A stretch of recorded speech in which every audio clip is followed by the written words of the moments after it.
Hi everyone, my name's Alex Hutchinson, creative director on Far Cry 4.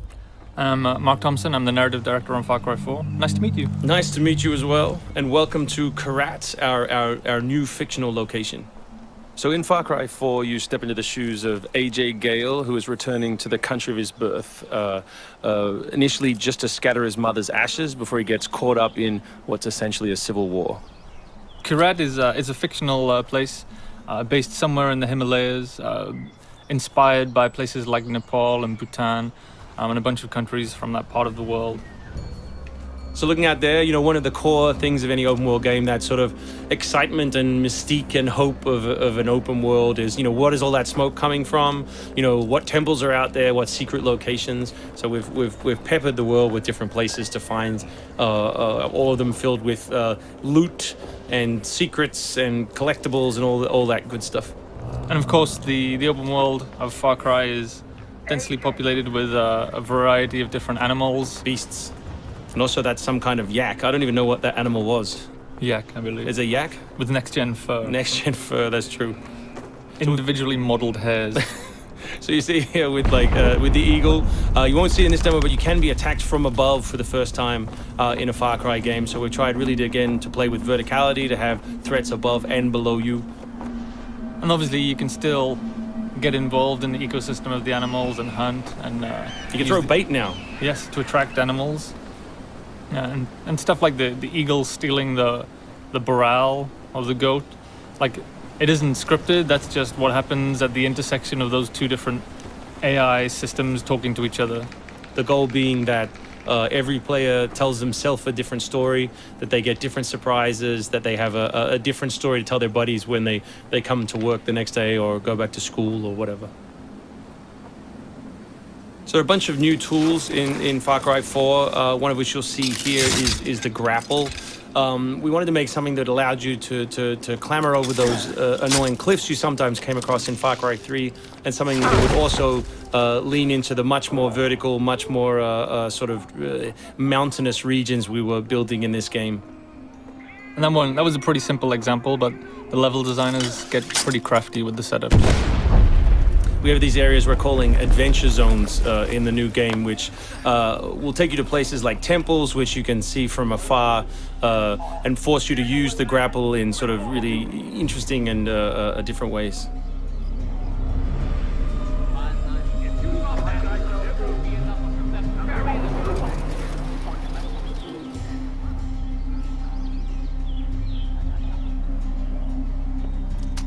The auto crossbow is a new stealth weapon that we've introduced for Far Cry 4. It adds a little more versatility than the bow did in Far Cry 3. Obviously it sacrifices the long range for rapid fire, but it's still a super useful stealth weapon. So this is one of my favorite bits. This if you look down when you're meleeing in the new game, you kick. So you can do all kinds of fun setups such as that.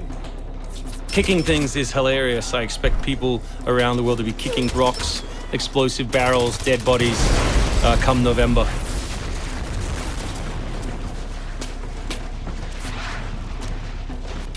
Our goal really was just to provide as many tools as possible, whether vehicles or animals or weapons or, goofy stuff, and let people fit them together any way they want. Yeah, and we've snuck a few features in that fans of Far Cry 3 I think are going to be surprised by. Drive and shoot. Yes. So drive and shoot, obviously it's a bit frustrating to be chasing someone forever and have to sort of drive in front of them, pull over and wait for them to get out. So now in the vehicles you can drive and shoot with any one-handed weapon. And you can also do driving takedowns from any vehicle, which I really like. So this idea of leaping from your vehicle into another vehicle, do horrible things to them, boot them out the side, and then continue on your merry way. You can now deliver death without even leaving your seat. So Wingsuit is still here, and it's really cool, as you see, and actually when the space became more vertical, it actually became more fun. The mountainous environment means that there's a lot more wingsuiting to be found. And hopefully you won't get it before the middle of the game. You will. Hopefully you will get it before the middle of the game. That's the current plan. But we are many months away from watching you guys abuse this online.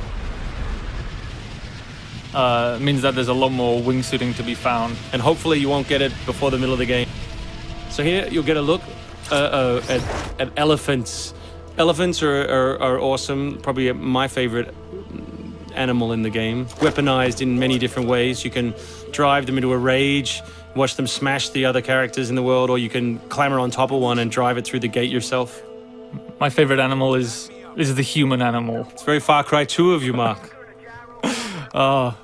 It's the Shark of Darkness. So co-op is a massive part of the new game. It's one of our big ways of opening up the open world and letting you play any way you want. So basically, when you ask your buddy to join, all the solo missions turn off, and you're left with all of the open world toy, the outposts, the fortresses, the towers, all the quests to play any way you want.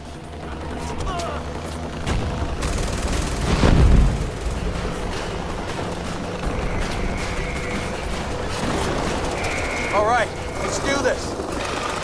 What do you think of the Buzzer, Mark, which is a small one-man helicopter? It's very red. No, but it's cool because it gives like this almost like developer perspective on the world. Like you normally in Far Cry 3 you could never really see an outpost, or you couldn't engage with an outpost from this kind of vantage point, which is really cool. So the outposts from Far Cry 3 were like the template for the fortresses. They're kind of like bigger, better, more badass version of the outpost to More badass. to paraphrase Cliffy B. Badassitude. So imagine charging that vehicle, atop the elephant as opposed to just watching it happen. We spent a lot of money on that feature. A lot of money. Perhaps we could have put that in a video. Very expensive.